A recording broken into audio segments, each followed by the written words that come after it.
So all week leading into Saturday, it was Coach K this, Coach K that. Oh, Coach K! Oh my God, Coach K, greatest coach ever! Oh, Coach K! A whole big victory lap and ceremony and pageantry and all that other stuff. And quite frankly, it was nauseating to listen to. And I think people forgot one thing.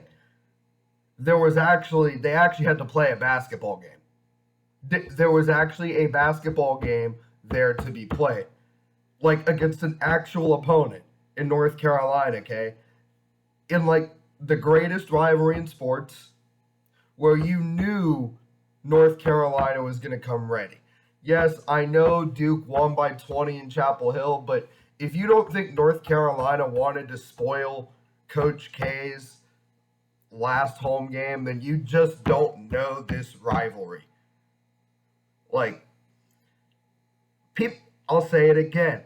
Everybody seemed to forget that amidst all the hoopla and all the nauseating, kissing up of Mike Krzyzewski, that there was an actual basketball game. And I think the Duke program forgot it too.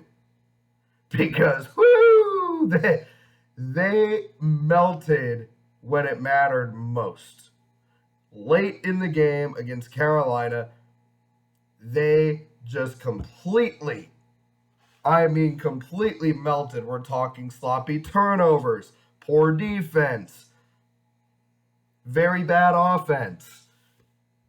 Everything you need to do down the stretch in a close game to blow it, Duke did.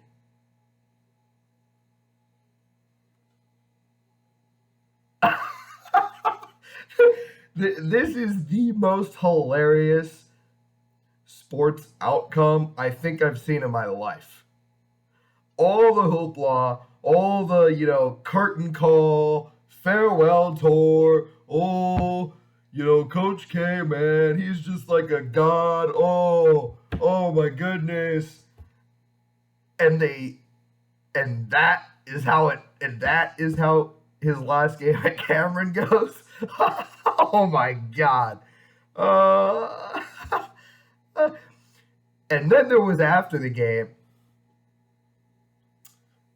when he actually told his own crowd to be quiet. Okay, think about in the crowd.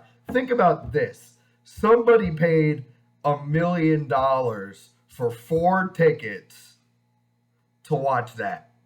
You think that somebody's regretting their life choices right now?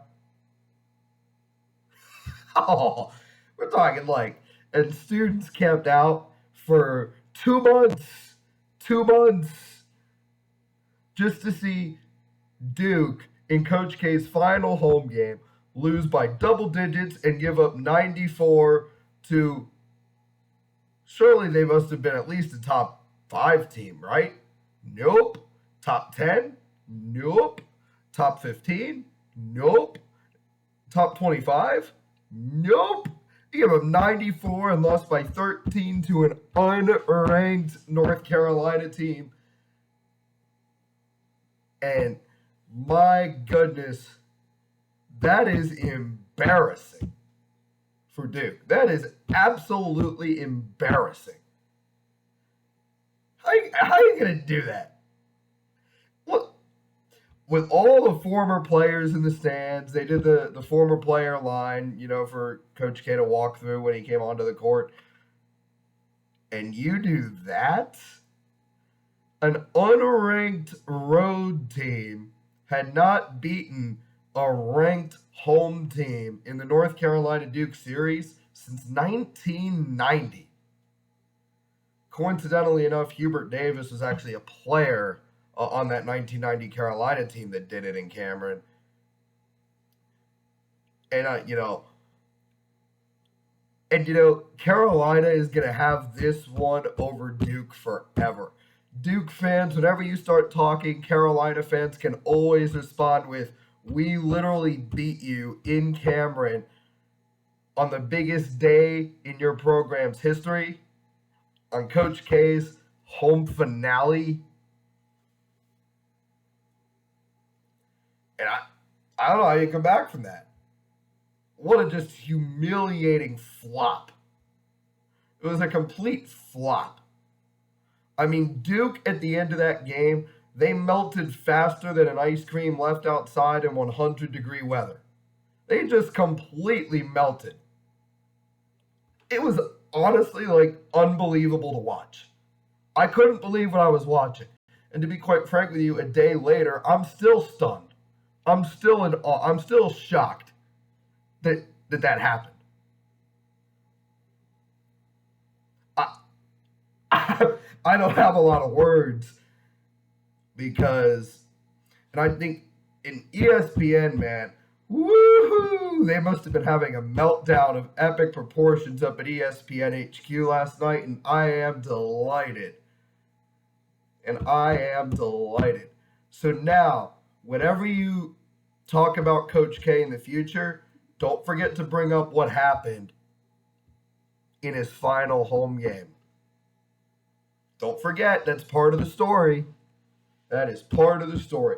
You may not like it, but Coach K's team melted faster than ice cream left outside in 100 degrees. It was fast. Woo! And turnovers, and I mean, woo. And I'm sure we'll all still see stories deifying Coach K today, like they did all week, blah, blah, blah, blah, blah. And again, to sum up, remember, when people start doing that leading up to a game, just remember that there's actually a game. In between all the pageantry and hoopla and after all that, and all that was great and all, but remember, there was still a basketball game that had to be played at the end of the day. And when it really mattered, only one of the two teams yesterday seemed to know that, and it wasn't Duke.